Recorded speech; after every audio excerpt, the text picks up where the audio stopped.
नमस्ते बच्चों, स्वागत है आप सभी का Sanskrit hub by Pankaj sir में। और एक हम श्रृंखला चला रहे थे, एक सीरीज चल रही है बिहार बोर्ड की, जिसमें हम कक्षा 10वीं की पाठ्य पुस्तक को पढ़ रहे हैं। उसी श्रृंखला में आज मैं एक नया पाठ लेके आया हूं। हम 3 पाठों को पढ़ चुके हैं। अगर आपने उन वीडियोज को नहीं देखा है तो एक बार जाइए और वीडियो को देख के आइए। चलिए, आज का पाठ है संस्कृत साहित्य लेखिका। हाँ, पाठ से ही पता चल रहा है कि संस्कृत साहित्य के, संस्कृत लिटरेचर में कुछ लेखिकाएं होंगी।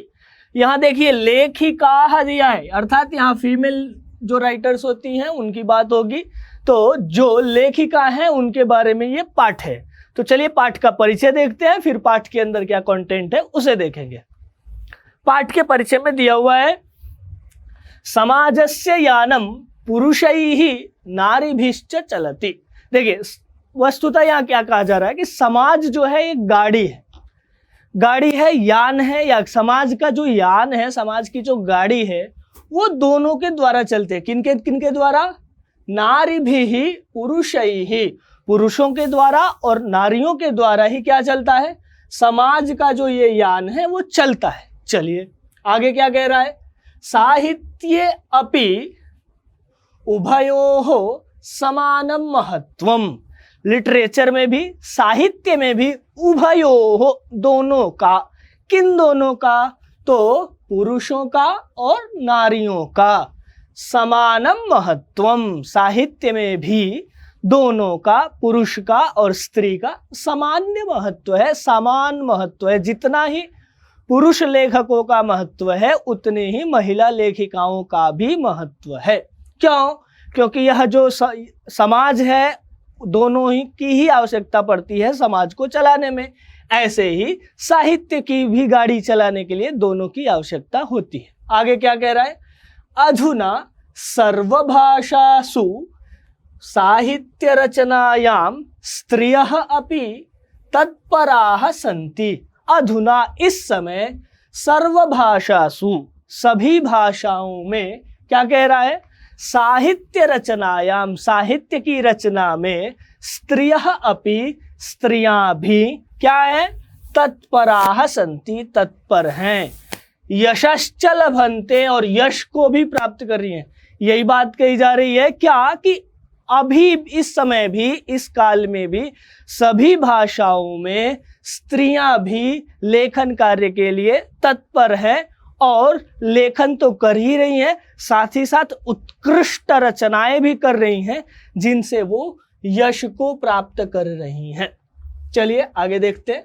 कह रहा है, संस्कृत साहित्य प्राचीन कालादेव साहित्य समृद्धौ योगदानम न्यूनाधिकम प्राप्यते। संस्कृत साहित्य में प्राचीन कालादेव, प्राचीन काल से ही, पुरातन काल से ही क्या, साहित्य समृद्धौ साहित्य की समृद्धि में। देखिए सप्तमी विभक्ति है, तो हम पढ़े ही हैं कारक का पाठ। अगर आपने नहीं पढ़ा है, कारक का वीडियोज नहीं देखा है, तो एक बार वहां जाइए और एक बार कारक को क्लियर कर लीजिए। क्यों? क्योंकि कारक हमें पता है, लकार हमें पता है, और सामान्य विभक्तियां किस अर्थ में लगती हैं ये पता है, तो संस्कृत बहुत ही आसान हो जाता है। तो क्या कह रहा है, साहित्य समृद्धौ साहित्य की समृद्धि में योगदानम योगदान न्यूनाधिकम प्राप्यते, न्यून अधिक, कम या ज्यादा जरूर प्राप्त हो रहा है। किनका? महिलाओं का। आगे कह रहा है, पाठे अस्मिन, यहां देखिए संधि हुई है। कैसे? अगर विच्छेद किया जाए तो होगा पाठे अस्मिन, संधि हुई है यहां पे, आप ध्यान रखिएगा। पाठे अस्मिन क्या कह रहा है, अति प्रसिद्धा नाम, या फिर से एक और संधि, यहां भी संधि हुई है। अगर यहां विभाग करेंगे आप तो क्या लिखेंगे, अस्मिन, अस्मिन अति प्रसिद्धा नाम।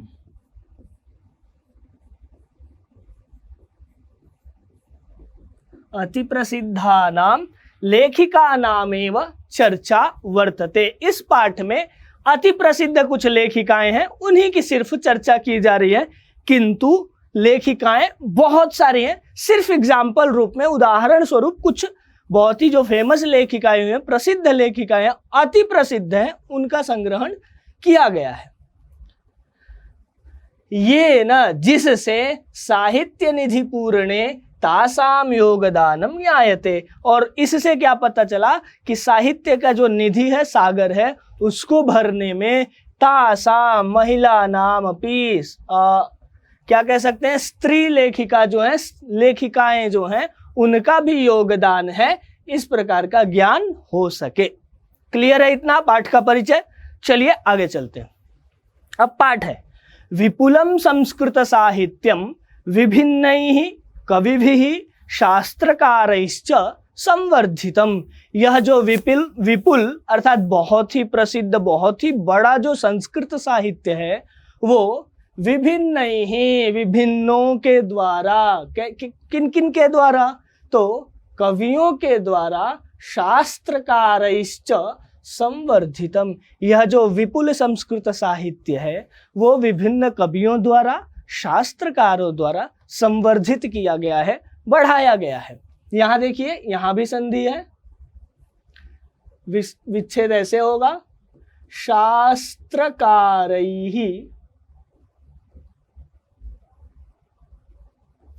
च।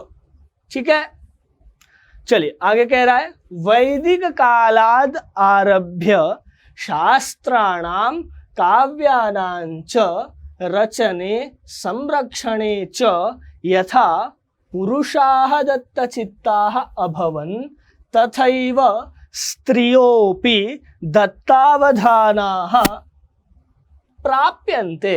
कह रहा है वैदिक काल से ही शास्त्रों के रचना में, काव्यों के रचना में और उनके संरक्षण में यथा जिस प्रकार से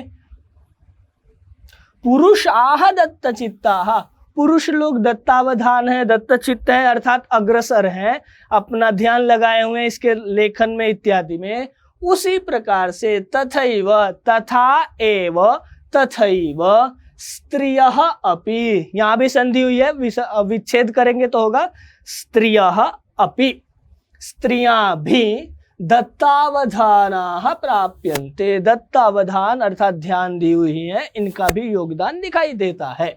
आगे क्या कह रहे हैं, वैदिक युगे मंत्राणाम दर्शकाः न केवलाः ऋषयः प्रत्युत ऋषिकाः अपि। कह रहा है वैदिक युग में मंत्रों के जो दर्शक होते हैं, देखिए वस्तुतः एक परंपरा है हमारी, क्या कि जो वेद है वो किसी के द्वारा रचित नहीं है। क्या हुआ है, वेद को किसी ने लिखा नहीं है, ईश्वर ने भी वेद को लिखा नहीं है। वेद क्या है, तो अपौरुषेय है। ये एक परंपरा आती है कि जो वेद है वो अपौरुषेय है, अर्थात किसी पुरुष विशेष के द्वारा बनाया नहीं गया है। फिर प्रश्न आता है भाई तब हमें मिला कैसे, तो कहते हैं कि ऋषियों ने क्या किया है, मंत्रों को देखा है, अर्थात मंत्रों का साक्षात्कार किया है। उन्होंने किसी नए मंत्र को बनाया नहीं है, वो सभी मंत्रों को उन्होंने साक्षात्कार किया है, उन्हें देखा है। ये जो वेद है वो एक एनर्जी है, एक शब्द है, वह हमेशा ही विद्यमान था। योग बल से, इतने अधिक तपस्या इत्यादि के बल से वो इतने शुद्ध हो गए, उनके चित्त इतने अच्छे हो गए, योगी हो गए वो लोग कि उन्होंने वेद मंत्रों को देखा है, न कि रचना की है। तो वही कह रहा है मंत्राणाम दर्शकाः न केवलम ऋषयः, केवल ऋषि लोग ही मंत्रों के दर्शक नहीं है, प्रत्युत अपितु ऋषिकाः अपि। ऋषिका का अर्थ हो गया स्त्री ऋषियां, वो भी लोग हैं। क्या ऋग्वेद में हमें पता है 4 वेद होते हैं, कौन कौन से? ऋग्वेद,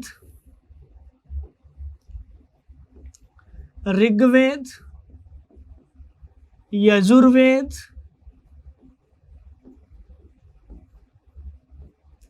सामवेद और अथर्ववेद।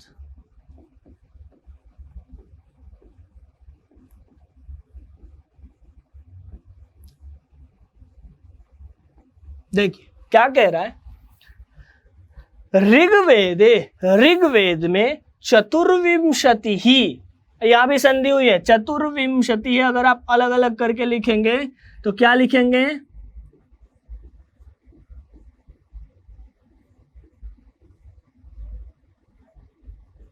चतुर्विंशति ही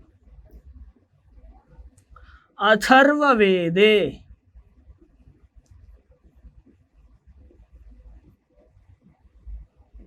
देखिए इसी विसर्ग को र हो जाता है, एक सूत्र आता है संधि का, हम संधि की कक्षा में उसे पढ़ेंगे, और बाद में ये मिल गया है तो क्या हो गया है, र पूरा हो गया, ये र और इसका अ मिल करके यहाँ आपको पूरा र दिखाई दे रहा है, तो क्या हो गया, चतुर्विंशति अथर्व वेदे।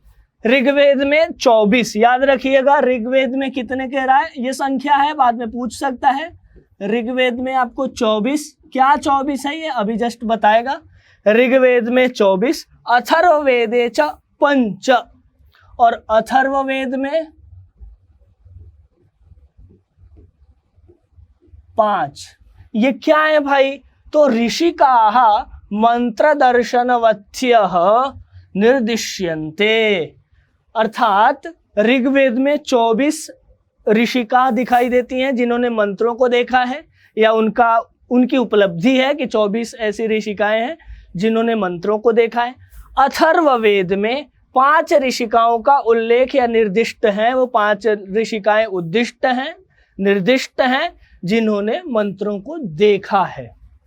यथा, जैसे एग्जाम्पल दे रहा है, यमी, अपाला, उर्वशी, इंद्राणी, वागाम्भृणी इत्यादयः, ये कुछ ऋषिकाओं का नाम दे दिया जिन्होंने मंत्रों को देखा है। आप बहुत सारे देखेंगे तो यमी संवाद, विश्वामित्र नदी संवाद, ऐसे ही उर्वशी पुरुरवा उर्वशी संवाद, बहुत सारे मंत्रों में इन लोगों का उल्लेख पाया जाता है। इससे पता चलता है कि सिर्फ और सिर्फ ऋषियों ने ही मंत्रों को नहीं देखा है, अपितु ऋषिकाओं ने भी मंत्रों को देखा है, जिसमें 24 ऋषिकाओं का उल्लेख हमें ऋग्वेद में दिखाई देता है और 5 ऋषिकाओं का उल्लेख हमें अथर्ववेद में दिखाई देता है।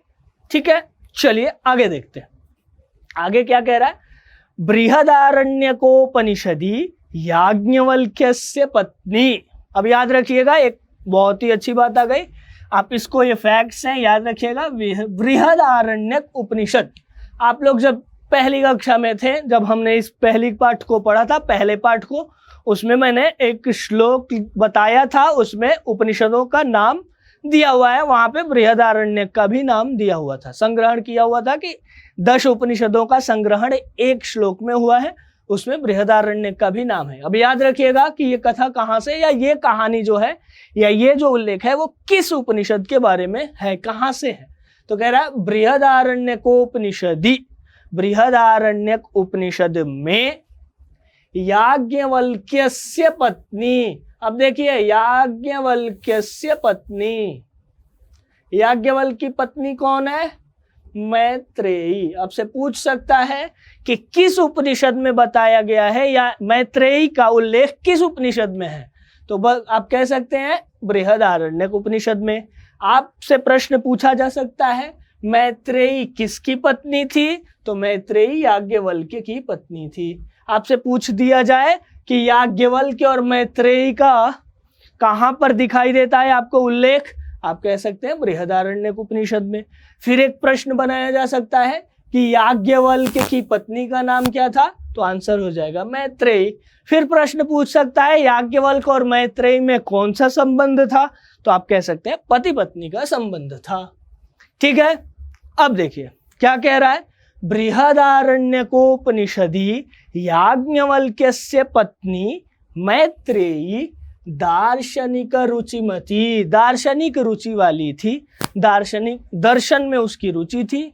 वर्णिता, इस प्रकार का वर्णन है, याम, जिसको याज्ञवल्क्य आत्मतत्वं शिक्षयति, जिसको, किसको, तो मैत्रेयी को याज्ञवल्क्य आत्मतत्व की शिक्षा दे रहा था। आत्मतत्व आप लोगों को पता ही है कौन सा तत्व, तो अहम ब्रह्मास्मि इत्यादि वेदांत के जो बातें हैं कि यह जो संसार है वो सिर्फ मोह माया है, जगत मिथ्या है, ब्रह्म ही सत्य है।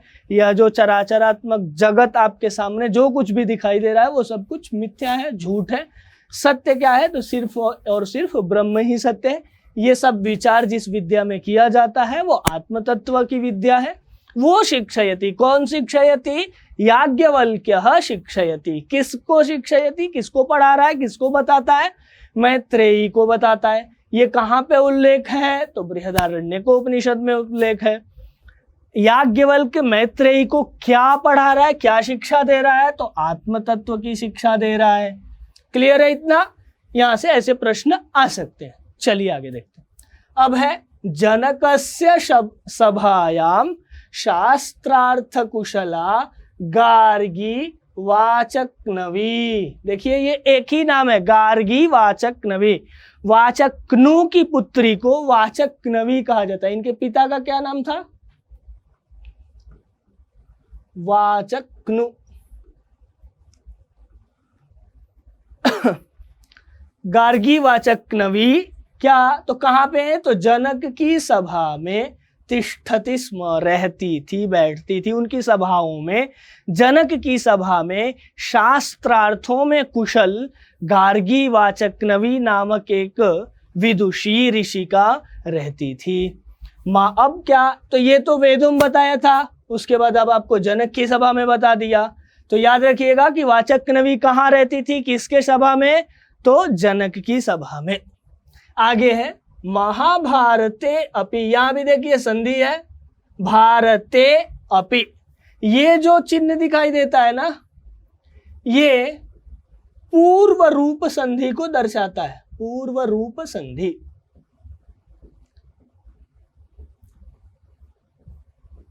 ठीक है, जब भी आपको कहीं ये अवग्रह चिन्ह दिख जाए तो ये अ को दर्शाता है कि इसमें अ छिपा हुआ है, अर्थात अ जो है वो पूर्व वाले में मिल चुका है, पूर्व वाले में समाहित हो चुका है।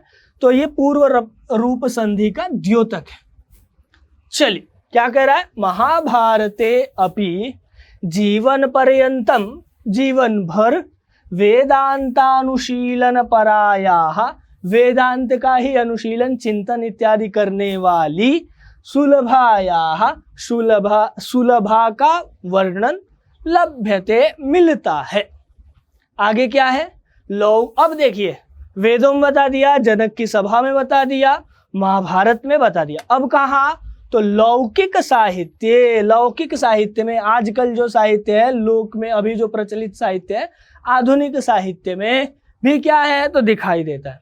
लौकिक संस्कृत साहित्य प्रायेण, प्रायशः, प्रायः 40 कवयित्रीणाम। 40 संख्या देखिए तो 40।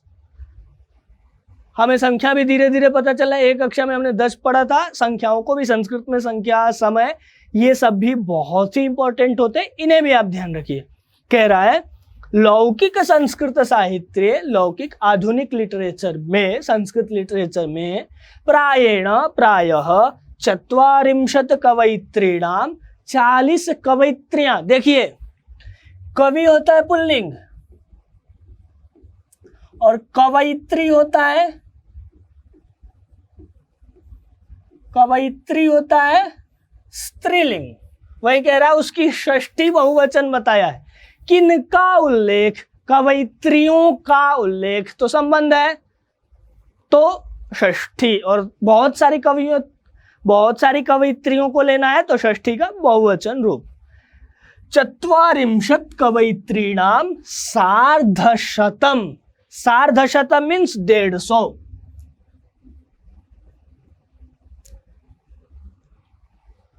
देखिए सार्ध का अर्थ होता है आधा और शतम का अर्थ होता है 100। तो आधा प्लस 100 मतलब सार्धशतम। सार्धशतम पद्यानि स्फुट रूपेण इतस्ततः लभ्यन्ते। पद्या, इनके 150 से अधिक पद्य कहाँ? स्फुट रूप से दिखाई देते हैं। कहाँ? इतस्ततः, यहाँ वहां जहां तहां उनके दिखाई देते हैं। क्या? पद्य। अब कह रहा है तासु, उसमें, उन सभी में, जितनी भी आपने 40 कवयित्रियों का नाम लिया उन सभी में विजयांका, एक नाम याद रखिएगा, विजयांका प्रथम कल्पा वर्तते। विजयांका जो है, विजयांका एक नाम है, वो प्रथम स्थान पे है, मान सकते हैं पहली है। कैसे? साच, और वो जो है श्याम वर्णा आसीत, यहां भी देखिए संधि हुआ है, वर्णा आसीत इति, यहां तीन चीजें हैं, श्याम वर्णा आसीत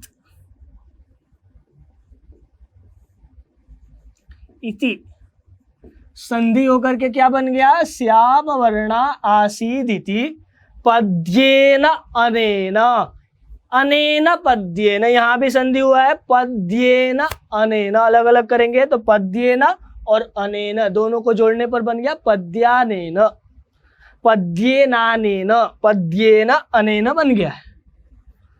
स्फुटी भविष्यति, इस पद के द्वारा पता चलेगा, स्फुरित होगा, स्फुटित होगा क्या? कि वो श्याम वर्ण की आसीत। कौन सा पद्य है भाई? तो ये एक दंडी का पद्य है। ये पद्य किसका है? दंडी, जो संस्कृत साहित्य के बहुत ही उद्भट विद्वान हैं, उनका एक पद्य है, उसमें पता चलता है क्या?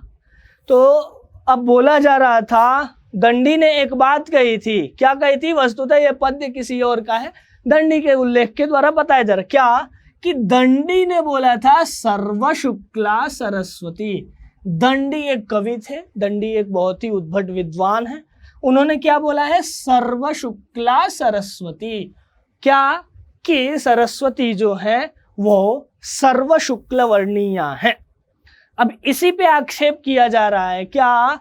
कि नीलोत्पल दल श्यामाम विजयांकाम अजानता, विजयांक को अजानता, न जानते हुए दंडी ने क्या कह दिया? वृथा बोल दिया, फालतू में, बेकार में ही कह दिया। क्या कह दिया भाई? कि सर्व शुक्ला सरस्वती, नीलोत्पल दल श्यामाम, नीलोत्पल के दलों की जैसी ही श्याम वर्णीया विजयांका को बिना, यहां देखिए म प्लस अ जुड़ा हुआ है, तो यहां हो जाएगा विजयांकाम अजानता, मीन्स न जानते हुए।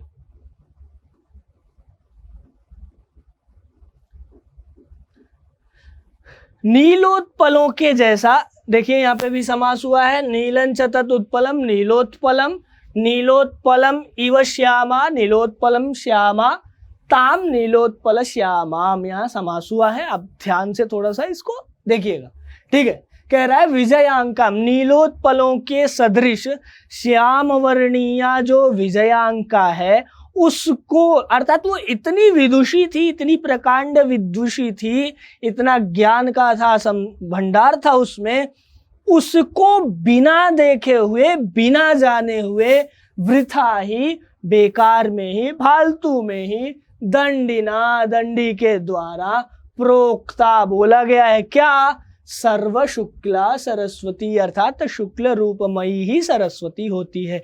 ये तो सरासर गलत है। क्यों? क्योंकि जो विजयांका थी वो कैसी थी? श्याम वर्णीया थी।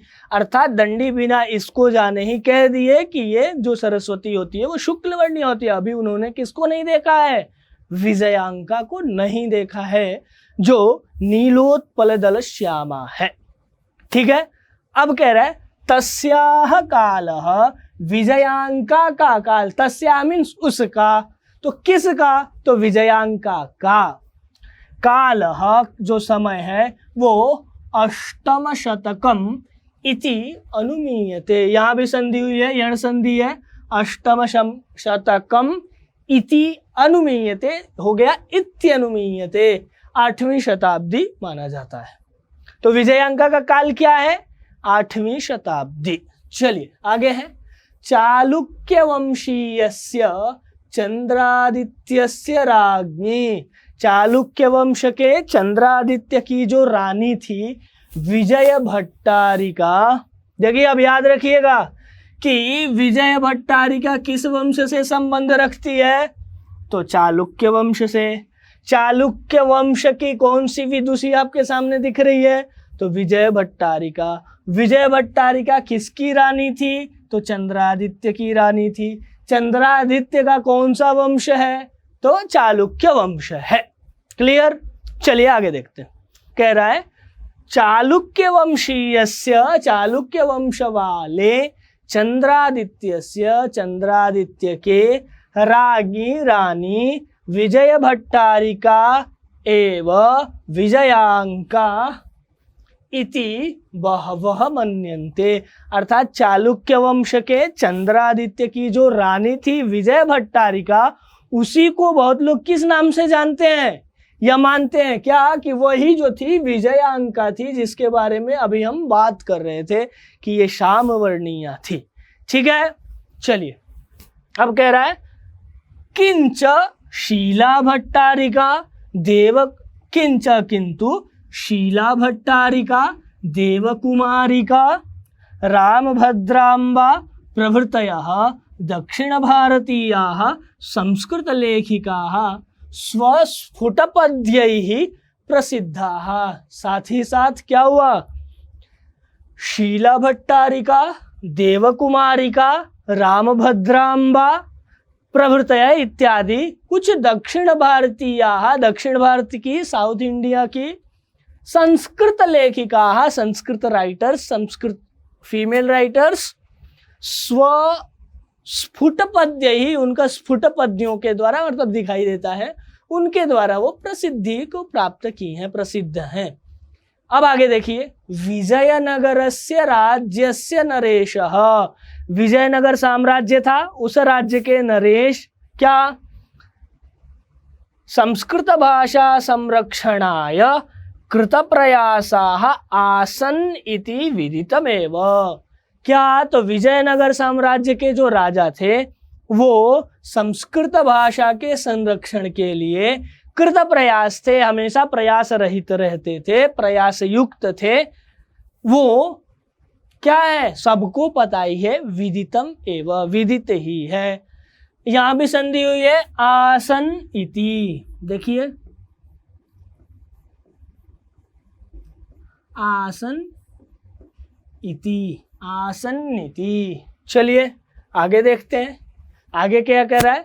तेषाम अंतःपुरे अपि, उनके अंतःपुर में भी, अर्थात उनके राज्यसभा में भी, उनके मतलब गृह में भी, घर में भी, उनका जो राजभवन था उसमें भी संस्कृत रचना कुशला राज्ञः अभवन्। संस्कृत रचना में कुशल क्या कह सकते हैं? सिद्धहस्त, अर्थात लेखन में प्रवीण राज्ञः अभवन्, रानियां हुई। कंपणरायस्य चतुर्दश शतकम, अर्थात कंपणरायस्य चतुर्दश शतकम राज्ञी गंगा देवी, कंपणराय की रानी गंगा देवी मधुरा विजयम। देखिए अब याद रखिएगा कि गंगा देवी ने क्या लिखा? तो मधुरा विजयम लिखा। गंगा देवी किसकी रानी थी? तो कंपन राय की रानी थी। इनका काल क्या है? चतुर्दश शतकम, अर्थात 14वीं शताब्दी है। मधुरा इति महाकाव्यम स्वस्वामिनः, अपने स्वामी के मधुरई विजय घटनाम आश्रित्य रचयत। अर्थात जो ये कंपन राय की रानी थी गंगा देवी, उन्होंने एक काव्य लिखा, महाकाव्य लिखा, उसका क्या नाम था? मधुरा विजयम। और ये जो महाकाव्य था वो किस पे आधारित था? तो महाकाव्य जो था वो अपने स्वामी अर्थात कंपन राय का जो मदुरई एक स्थान है, साउथ इंडिया में आता है, उसी के वहां पे उन्होंने विजय प्राप्त किया था। उसी घटना को आधार बना करके महाकाव्य की रचना की। अब कह रहा है आगे क्या? तत्र अलंकाराणाम सन्निवेशः आवर्जको वर्तते। वहां अलंकार, बहुत ही अच्छे अच्छे अलंकार का सन्निवेश किया गया, जो बहुत ही अधिक हमें दिखाते हैं कि यह जो ग्रंथ है वो बहुत ही वैदुष्यपूर्ण है, अर्थात बहुत ही किसी अच्छे नॉलेजेबल पर्सन ने ही लिखा है, उनको ज्ञान बहुत है, ये सब हमें पता चलता है।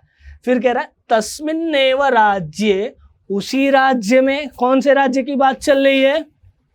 विजयनगर की, विजयनगर साम्राज्य की बात चल रही है। तस्मिन् एव राज्ये षोडश शतके, शासनम कुर्वतः 16वीं शताब्दी में शासन कर रहे अच्युतरायस्य, ये राजा का नाम है अच्युतराय, उनकी जो रानी थी तिरुमलांबा वरदाम्बिका परिणय नामक। अब ये भी देखिए, ये भी एक ग्रंथ का नाम है। इससे पहले भी एक ग्रंथ का नाम था। गंगा देवी ने क्या लिखा? मधुरा विजयम। अच्युतराय की रानी जो थी तिरुमलांबा, उन्होंने क्या लिखा? वरदाम्बिका परिणय नामक प्रौढ़ चंपू काव्यम अरचयत। एक बहुत ही प्रौढ़, अर्थात क्या कह सकते हैं, टफ या उच्च विशिष्ट एक चंपू काव्य की रचना की है। चंपू काव्य किसे कहते हैं? तो आप लोगों ने देखा होगा कि हमेशा जो काव्य होता है वो वस्तुतः क्या होता है? पद्यमय होता है, अर्थात गेय योग्य होता है। किंतु जो चंपू काव्य होता है वो क्या होता है? गद्य पद्य मयम काव्यम चंपूरित्यभिधीयते।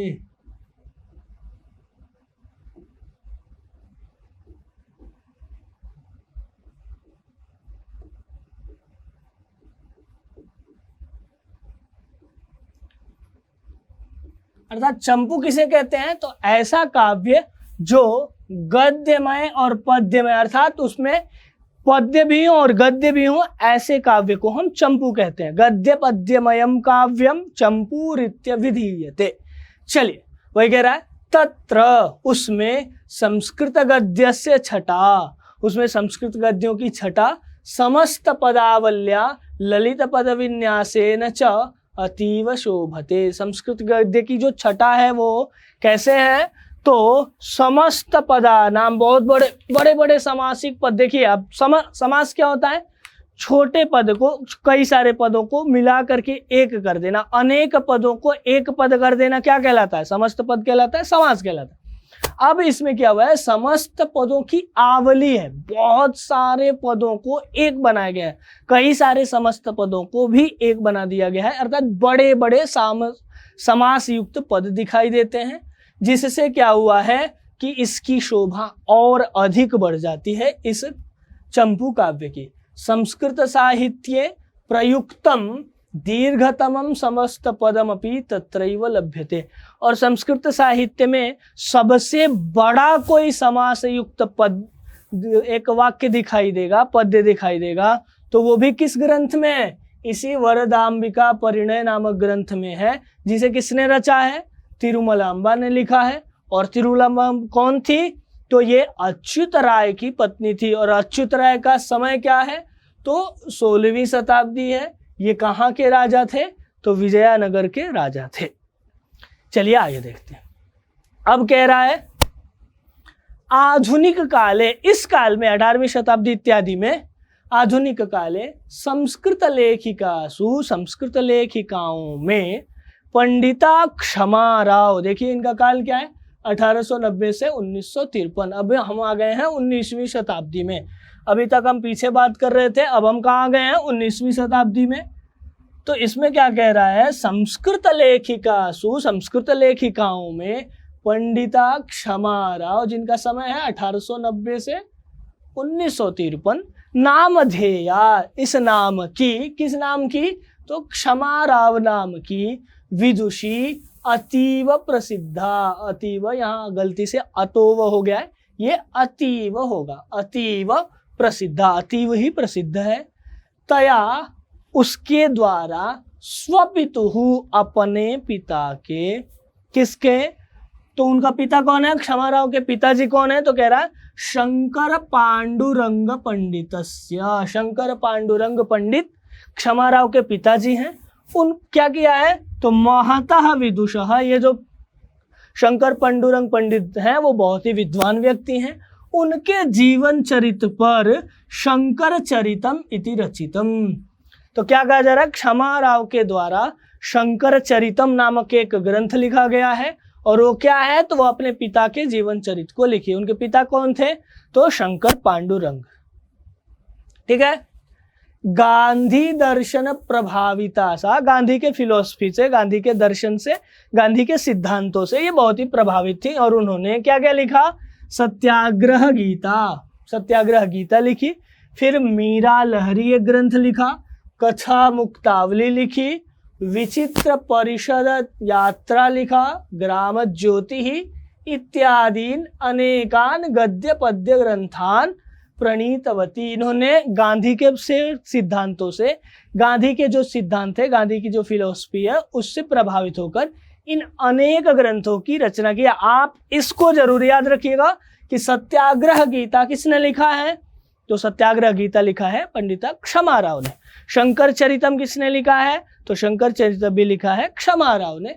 अन्य इन कथाओं को भी, जो भी इनके ग्रंथ है, थोड़ा एक बार आप लोग ध्यान से देख लीजिएगा। अब कह रहा है वर्तमान काले, वर्तमान काल में लेखन रतासु, लेखन रत जो है अभी जो लिख रही हैं उनमें, कवित्रीषु कवित्रियों में, पुष्पा दीक्षित ये बहुत ही बड़ी विदुषी हैं व्याकरण की। आज ये वस्तुतः कहाँ है? तो छत्तीसगढ़ में है। पाणिनीय शोध संस्थान नाम से इनका एक अपना ही एक संस्था है, एक संस्था में अभी भी पढ़ाती हैं और इन्होंने एक अलग ही व्याकरण की, आप लोग अभी देखेंगे जो संस्कृत ग्रामर है, जो अष्टाध्यायी इत्यादि पाणिनि ने लिखा है, उन्हीं पर एक नवीन परंपरा का भी प्रचालन किया हुआ है पुष्पा दीक्षित ने, और ये माताजी के नाम से आज व्याकरण जगत में फेमस है। वनमाला भवालकर ये सब नाम है। मिथिलेश कुमारी मिश्र प्रभृतयः अनुदिनम संस्कृत साहित्यम पूरयन्ति। कह रहा है वर्तमान काल में लेखन रतों में, कवित्रियों में पुष्पा दीक्षित, वनमाला भवालकर, मिथिलेश कुमारी मिश्र इत्यादि, इन सब को लेकर के अन्य लोग भी क्या कर रहे हैं? अनुदिनम प्रतिदिन संस्कृत साहित्य को भर ही रहे हैं, अर्थात लेखन कला के द्वारा इसको और ही परिपुष्ट कर ही रहे हैं। अब देखिए पाठ का व्याकरण विशेष हमने तत्त स्थानों पे देखा था। क्या क्या देखा था? संधि को देखा, कई जगह हमने समास को देखा, ऐसे ही यहां पे पाठ में बहुत सारे विशेष विशेषण हैं।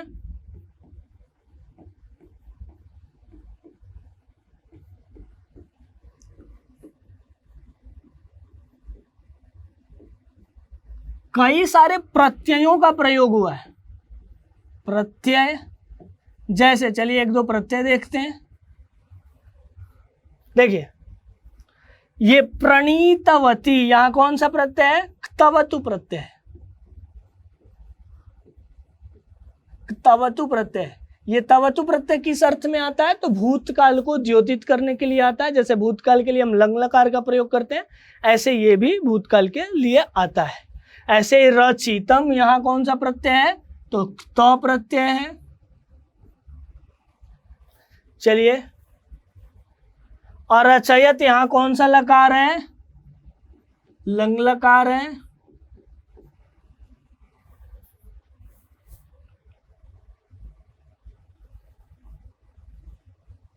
प्रयुक्तम, यहां भी कौन सा प्रत्यय है? त प्रत्यय है। ऐसे ही हमने बहुत सारे प्रत्ययों को भी देख लिया, विशेष विशेषण देखा, लकार भी इसमें है। तो अनेक सारे व्याकरण विशेषों को हमने पाठ में पढ़ते हुए देखा है। एक बार आप पुनः इस वीडियो को देखिएगा तो वहां जाकर के क्रियापद आदि का भी ध्यान से एक बार संस्मरण कर लीजिएगा।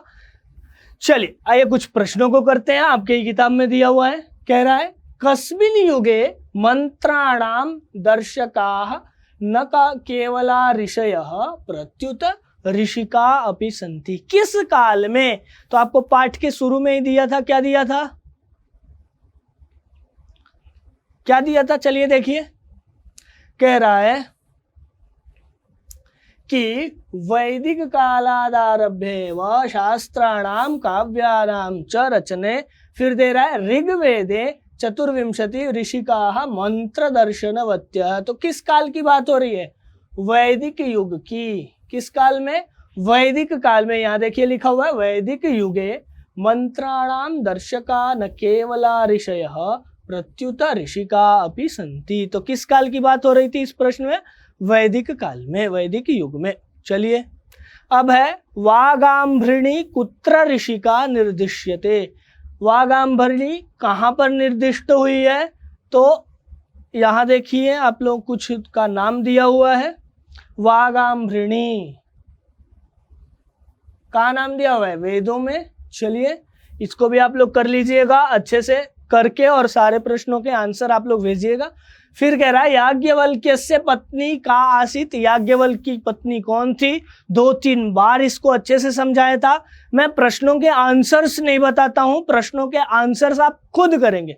मैं प्रश्नों को समझाता हूं, क्यों? क्योंकि अगर आप जब वीडियोस देख रहे हैं तो आप क्या करेंगे? कमेंट में क ख ग घ लिख करके आंसर देंगे, और मैं सबके आंसर्स को चेक करता हूं, चेक करके बताऊंगा। तो आप लोग क्या करेंगे? आंसर्स लिखेंगे। अब कह रहा है याज्ञवल्क्य की पत्नी कौन थी, तो इसको आपको लिखना है। अब है कस्य सभायाम शास्त्रार्थ कुशला गार्गी वाचक नवी तिष्ठति स्म। किसके सभा में गार्गी थी? किसके सभा में गार्गी रहती थी? ये आपको देख करके बताना है। चलिए अगला प्रश्न है, लौकिक संस्कृत साहित्ये 40 कवयित्रीणाम प्रथम कल्पा का वर्तते। देखिए कह रहा था ना कि लौकिक साहित्य में 40 कवित्रियों के बारे में प्राप्त हुआ है या है।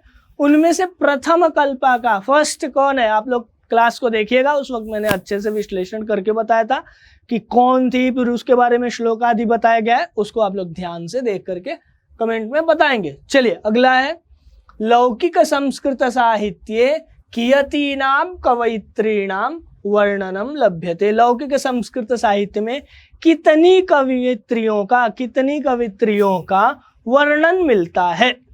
आपको पता है संख्या में पूछ रहा है, तो 40 शायद आंसर होगा। देख लीजिएगा एक बार वीडियो को अच्छे से, उसके बाद बताइए। चलिए अगला प्रश्न है, विजय भट्टारिका कस्य राज्ञी आसीत। विजय भट्टारिका किसकी रानी थी? तो ये आपको देखना पड़ेगा, वीडियो में दिया हुआ है कहीं, यहीं आप देख लीजिए। विजय भट्टारिका कौन था भाई? विजय भट्टारिका कहाँ दिया हुआ है? किसी का नाम? विजयनगर से प्रसिद्धा शीला भट्टारिका। विजय भट्टारिका किसकी रानी थी? तो आप लोग को आंसर यहाँ है ही, आप एक बार देख करके कमेंट में बताइएगा। चलिए आगे देखते हैं। एक है, अब पूर्ण वाक्य में उत्तर देने वाला है, इसको फुल सेंटेंस में बताना होता है। कैसे बताते हैं? तो जितना जहां पर आपको क्वेश्चन वर्ड्स होते हैं बस उन्हीं के जगह पर आंसर लिख देना होता है। जैसे यहाँ है, फिर ये है, फिर ये क्वेश्चन वर्ड है, ये भी क्वेश्चन वर्ड है। कुछ भी करना नहीं होता है, पार्ट से आपको ढूंढ करके इन्हीं के जगह पर आपको बस परिवर्तित करके उस पद को लिख देंगे तो क्लियर हो जाता है। कस्य, इसके जगह पर आपको आंसर मिलेगा रचयित्री का। तो अब चलिए अब देखते हैं प्रश्न है क्या। पूछ रहा है, ऋग्वेदे कति ऋषिका मंत्र दर्शनवत्यो निर्दिश्यन्ते। ऋग्वेद में कितनी ऋषिकाओं का उल्लेख है जो मंत्र का दर्शन की हुई है? हमें पता ही था, ऋग्वेद में 24 और अथर्ववेद में 5। उन्हें देख लीजिएगा, तो बस यहाँ पे लिखना होता है चतुर्विंशति। आंसर पूरा एक सेंटेंस में होता है, इसे आप लोग जरूर भेजेंगे। आगे है, याज्ञवल्क्यस्य पत्नी केन रूपेण वर्णिता। याज्ञवल्क्य की पत्नी किस रूप में वर्णित हुई है? फिर है, याज्ञवल्क्यः ताम किम शिक्षयति स्म। याज्ञवल्क ताम, उसको अपनी पत्नी को क्या पढ़ाता था, क्या शिक्षा दिया है? आंसर क्या था? आत्मतत्वम शिक्षयति। तो यहाँ बस किम के जगह पर आप लिख देंगे आत्मतत्वम। याज्ञवल्क्यः ताम आत्मतत्वम शिक्षयति। तो ये कंप्लीट सेंटेंस में आंसर मिलता है। ठीक है, आगे है, विजयांकायाः वर्णः कः आसीत। विजयांका का कौन सा वर्ण था? तो हमें पता ही था कि वो श्याम वर्ण की थी। तिरुमलांबा कस्य चंपू काव्यस्य रचनाम अकरोत्, या रचनाम कृतवती। तिरुमलांबा ने किस चंपू काव्य की रचना की है? तो बस यहाँ पे ग्रंथ का आपको बस जो ग्रंथ का नाम होगा उसे लिखना है और भेजना है। जरूर भेजिएगा आप सभी। शंकर चरितम इति जीवन चरितस्य रचयित्री क्या। आपको पता है कि कोई एक लेखिका थी जो अपने पिता के जीवन चरित्र पर क्या लिखी थी? शंकर चरितम नामक एक ग्रंथ लिखी है। तो वो कौन है रचयित? तो शंकर चरितम इति जीवन चरितस्य, शंकर चरितम नामक जो जीवन चरित एक है उसकी रचयित्री कौन है, ये आपको बताना है। आप सभी कमेंट में बता सकते हैं। तब तक आप इन वीडियोस को देखते रहिए, और आपको आगे कौन सा पार्ट चाहिए, आगे क्या पढ़ना है, इसको आप कमेंट में बता सकते हैं। वीडियोस को देखिए, अपने दोस्तों के साथ शेयर कीजिए। जो भी आपको पढ़ना है वो आप कमेंट में अवश्य बताइए, उस पर हम आगे वीडियोस लेके आएंगे। तब तक के लिए नमस्कार।